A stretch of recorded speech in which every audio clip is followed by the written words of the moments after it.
author of that document? As in answered po, Your Honor.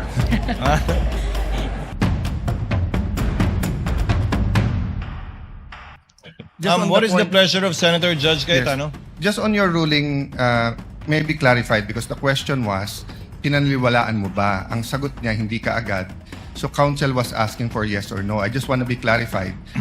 Hindi pinaniniwalaan agad, does that mean afterwards pinaniniwalaan mo na or never mo pinaniniwalaan? Just so that the record is clear. Just that clarification. Thank you, Senator Judge Cayetano. Alan, witness will please answer. Yes, Your Honor. Kaya ko nga po ikinikwento yung buong pangyayari para po makita kung paano po kami dumating dun sa punto na ginamit po doon sa pattern of violence yung pong affidavit na ito. So, liwanagin ko po Director Matibag. Opo.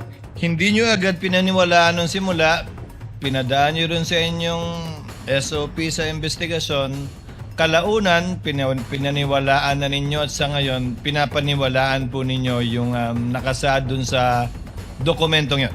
Kalaunan po, ito ay ginamit na namin na isa sa basehan po doon sa pattern of violence pagkatapos po namin idaan sa proseso po. So, pinaniwalaan nyo na, pinanghawakan nyo na, kumbaga. Sa ngayon po, tama po, Your Honor. Okay. And pinapaniwalaan yun without issuing a subpoena to Las Cañas and clarifying the matter with him. Asked and answered, Your Honor. It's a different question, Your Honor. We're already at this Witness point. witness may answer. Pakiulit po. So, you mentioned na pinapaniwalaan nyo na siya ngayon as clarified by the chair.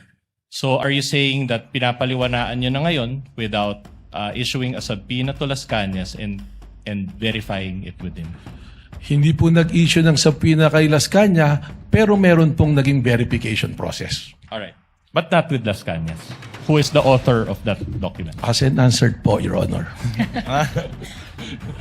The presiding officer would like to remind the witness to kindly avoid making a ruling for and behalf of the presiding officer. Pasensya na po, Your Honor. But the gentleman would have been correct. The presiding officer would have said the same thing. Thank you for saving me the trouble